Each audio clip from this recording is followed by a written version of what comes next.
overall we sold 750,000 units. Like when you look at the industry, it doesn't seem that big, but for instance, the first iPhone sold for 1.5 million units, so it's about half of that. So as a new brand, those are very encouraging signs. And now this year we're getting into a second generation product. Earlier the team was telling me that we're in Dubai in over 100 stores, which is insane as a kind of 2 years old brand. So yeah, super exciting. I think the opportunity is big, and we'll be a lot more often here for sure. Hi and welcome, Akis. It's very nice to meet you. And let's start with the first question. Everybody wants to know about the Nothing. How did Nothing started? So we started the company late 2020, and I guess at the time still sort of the case today, right? Like we felt that there is a lack of excitement around tech. There has been so much innovation. It's more about kind of iterations. Products are looking more and more of the same. When we were kids, we would kind of wait for the Apple keynotes like crazy all the time. The first interaction with, my first iPod was, those like very exciting product interactions. And we found the last few years, everything was sort of diverting to what we would define the sea of sameness. We got together like a small kind of founding team, quite experienced in the industry. And we wanted to have a shot, like could we try to make tech fun again? And then, it was like a milestone journey. We first started, we were able to connect with a few friends through whom we raised our seed round. So like people like Tony Fadell, the inventor of the iPod, Casey Neistat, and a lot of quite influential people within the sort of tech community.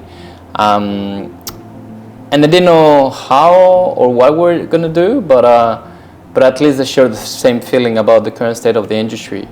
So we went on, then we announced that we're going to do a new brand. There we saw, like, without even announcing any products or anything whatsoever, we saw even more people getting excited. So this was, it gave us confidence because we saw a lot more people felt the same way as we did when we first decided to kind of start the whole Nothing journey. Then in 2021 we released our first product. It was a true wireless product, earbuds, and everyone thought we were crazy to enter this product category because it's very competitive. You have a lot of players, but then through very innovative design, we proved that there was appetite for something new, for a new brand out there. And year one overall sold over 600,000 units. And this basically enabled us to kind of raise more money and eventually launch Phone 1 last summer, which was crazy. The level of excitement we experienced around the launch was insane. We never kind of expected to be as big as that. Overall we sold 750,000 units. Like when you look at the industry, it doesn't seem that big, but for instance, the first iPhone sold for 1.5 million units, so it's about half of that. So as a new brand, those are very encouraging signs. And now this year we're getting into a second generation product. So going through our first generation products, there were a lot of learnings, a lot of challenges.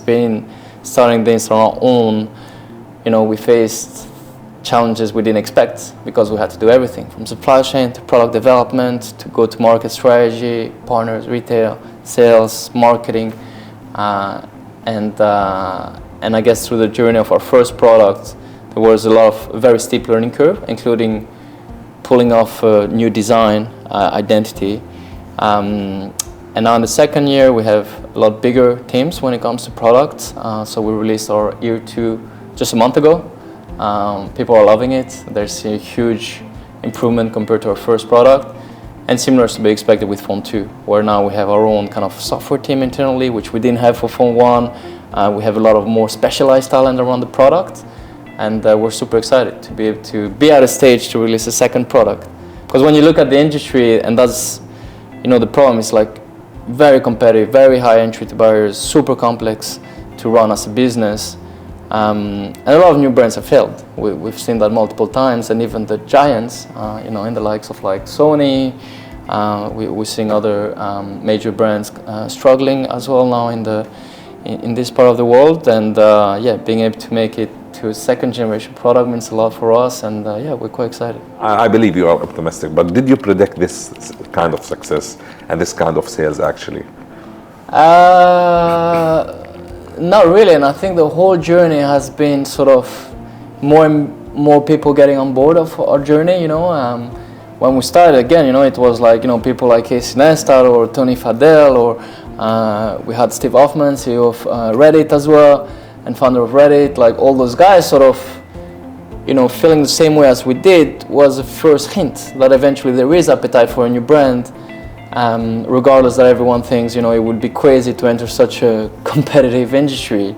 And then we did a crowdfunding because we really wanted to, because from the beginning we had a really strong community that really believed in us, so we wanted to give them an opportunity to invest as part of our company. So following our first run of investment, we did this crowdfunding campaign where it was, I think, 1.5 million we had allocated for people to be able to invest in the company.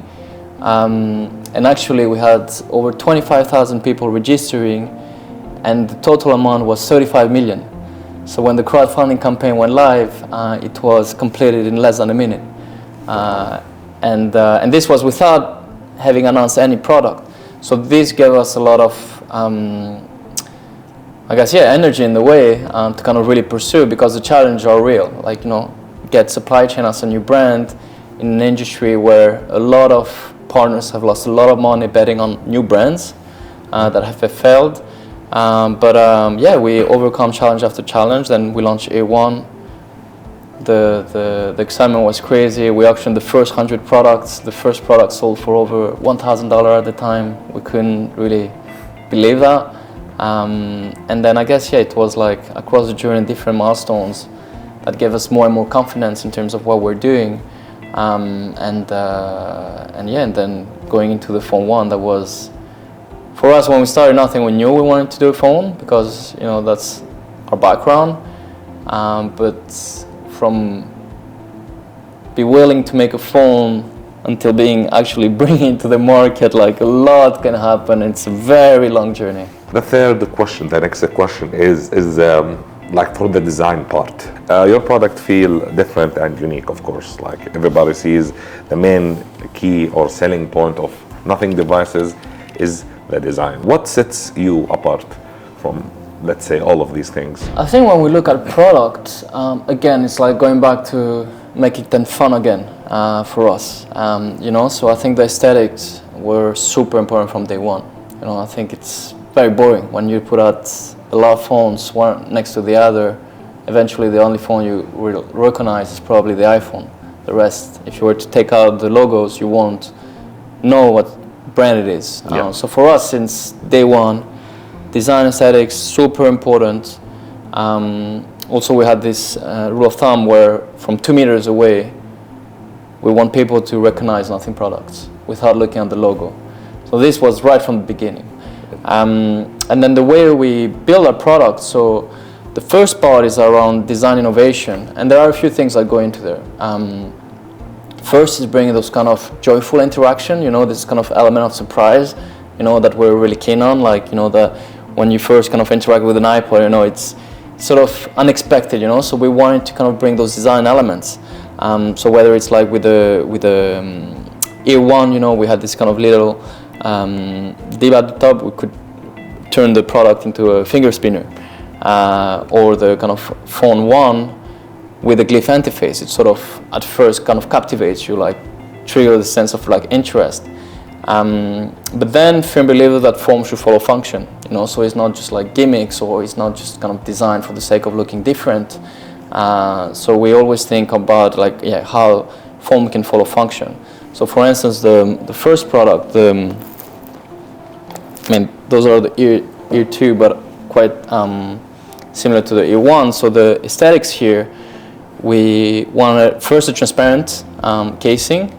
Aside of like our design identity was also so that you could see that the earbuds are inside.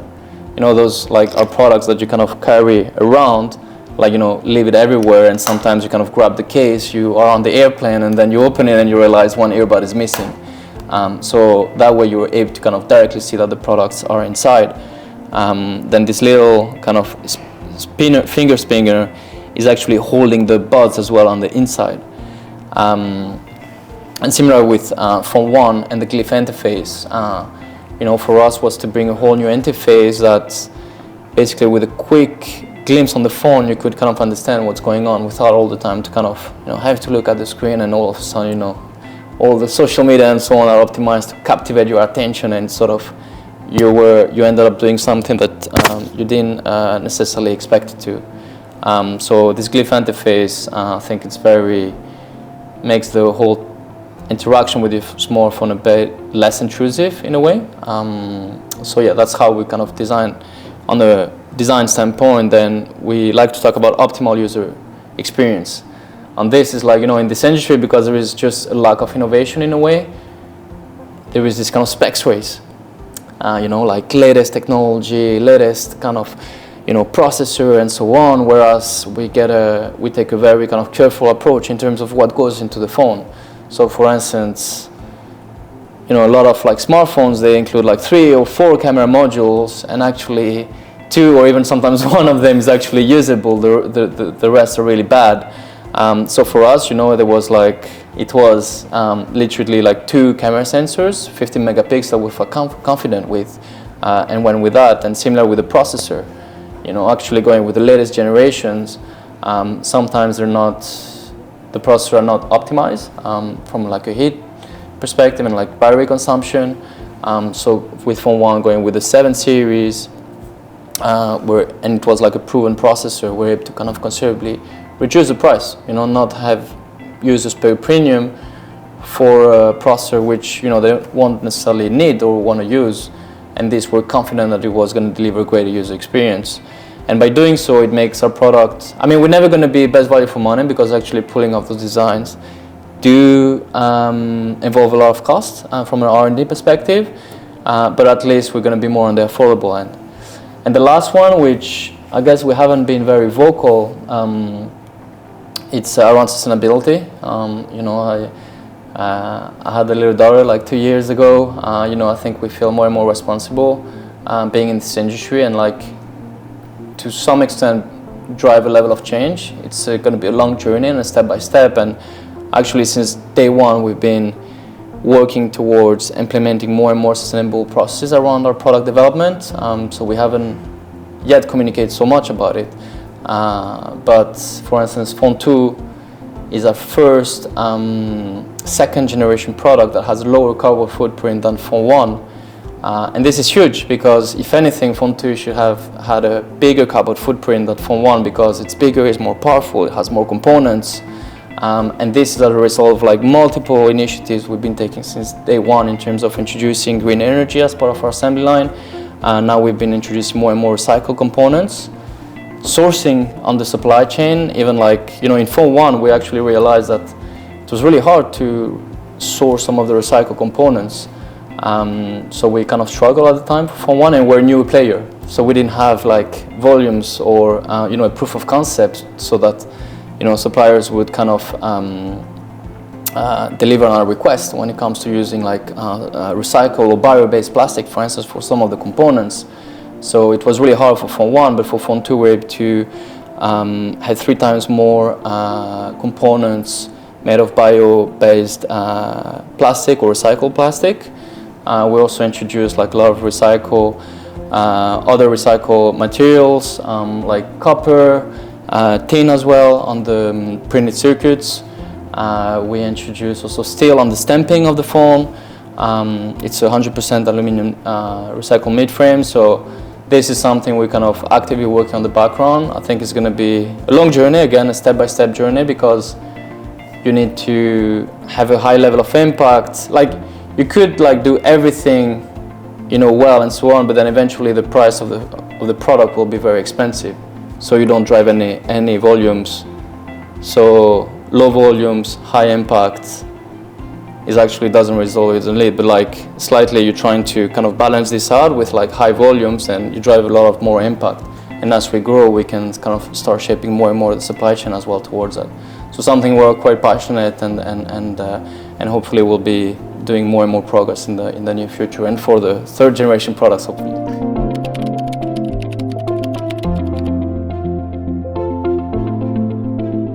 See ourselves as users. You know, I think since day one the way we've been thinking of products, we want to be making products that we're proud to share with our friends and families. So everything that goes into the product decision are very user-centric, and also we've got a very strong community where we run a lot of like feedback processes in terms of what goes into the phone. And for us, it's not let ourselves distracted by what competition is doing, or again this kind of specs race I've been mentioning, and thoroughly testing everything that goes into the product and ensuring that everything brings a level of value. Because again, you can very rapidly get yourself dragged into like the latest specs, but sometimes, and quite a few times, a lot of those specs are not really justified from a user value standpoint. It will just help justify a higher price tag. So for us, you know, we're not afraid of going, for instance, again, when looking at the processor of the phone, we announced also the processor of phone 2, a Gen 1 Plus versus a Gen 2. In the way that, you know, it's a very mature processor that has been optimized a lot also by Qualcomm. It's fully proven, it's working well, and you know, we feel confident kind of having that into the phone to do what 99.9% of the users will be willing to do without having to go all the time with the latest and greatest, which can have a high impact on the final price. And that's really how we think about it from a pure spec components in terms of like battery size, camera modules, and so on. And on the design side, that's where we kind of bring a level of innovation. Last year we focused a lot on hardware, and this year we're super excited because we have now our kind of own internal software team. You know, last year when we started developing Nothing OS, we realized quite rapidly we wouldn't be able to hit the launch timeline. And unfortunately, due to the supply chain and payment terms and so on, like when the launch date is set, you know, this is it. You know, any delays have major repercussion from a cash flow perspective. So quite rapidly we realized to hit the launch timeline, we had to externalize the build of the software, which turned out to be quite a messy process. So in parallel, we hired our own team and actually rebuilt the whole Nothing OS as part of Android 13. Which we introduced, and now like it's a really kind of fast and smooth experience, considerably improved from Nothing OS 1.0. Through 1.5 we rebuilt the whole OS, introduced it, major improvement in terms of smoothness and how fast it is, and now Nothing OS 2.0 is actually going to be you know, our take on how we can further improve the overall Android experience by bringing some value to the user. And we're super excited. We've recently hired Laden, who is our head of creative software, which has a really strong vision in terms of, okay, what's Nothing take on the OS experience, which we're quite excited to show to the world in a few weeks actually.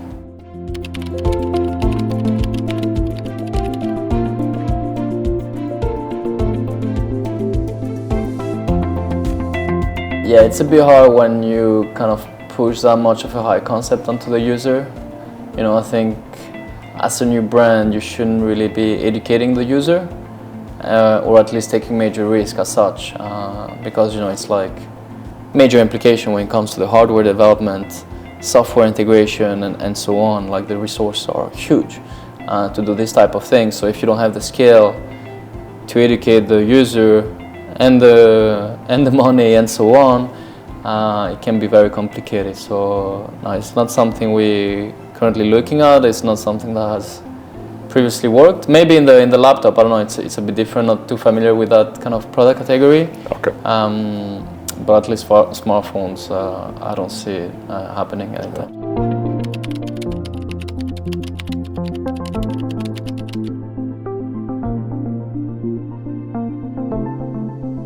put aside Apple, of course, it's quite hard to understand what other brands are kind of eventually going to.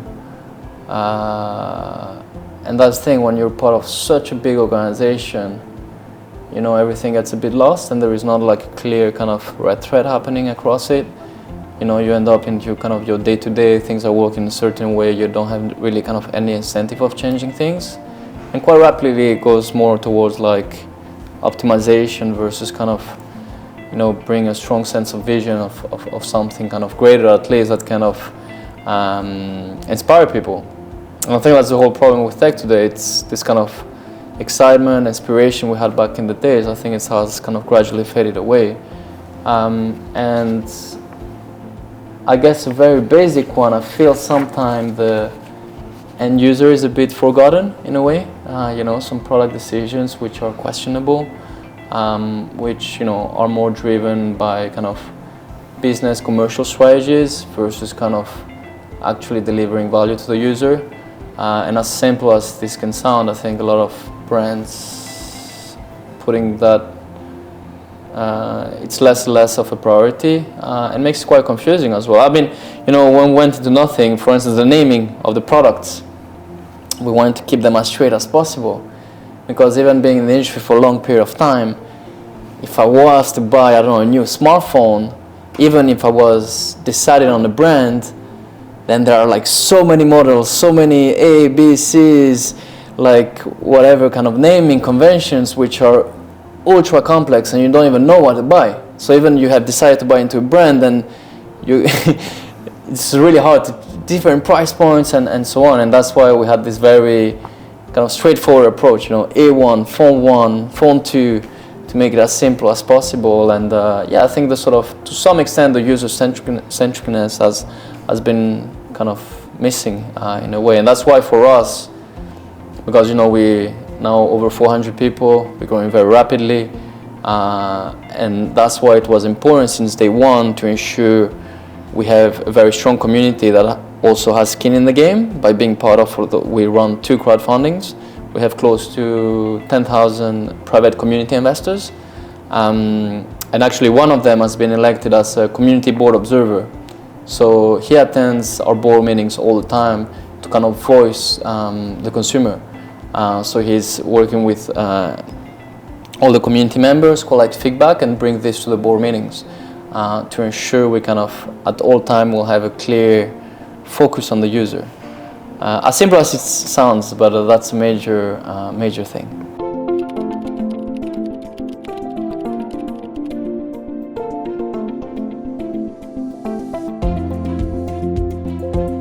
I mean, it might sound fluffy, you know, but everything is possible. You know, for us, when looking back, it's a bit crazy that today we are here competing with the biggest brands in the world.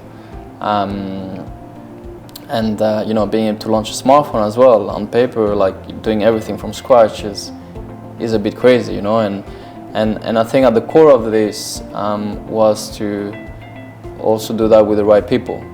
You know, since day one, the co-founding team, we had experts across the board in terms of supply chain, product development, design. We're blessed by having probably the best designers, actually the best designers I've come across and probably the best designers in the world currently. And really having a strong team specialized in their domain since day one, that's what really helped us kind of move fast.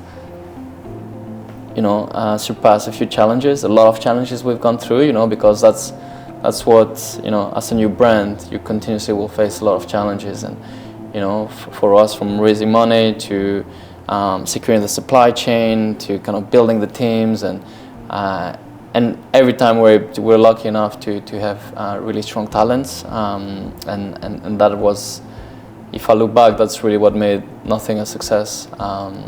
It's really the team and ensuring you have great people and just keep on pushing. Like, it's, you know, a lot of people think it's crazy to make a smartphone.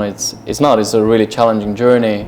Very multiple challenges, but eventually solving one after the other, and you'll eventually get there. It's, yeah, I guess never give up in a way.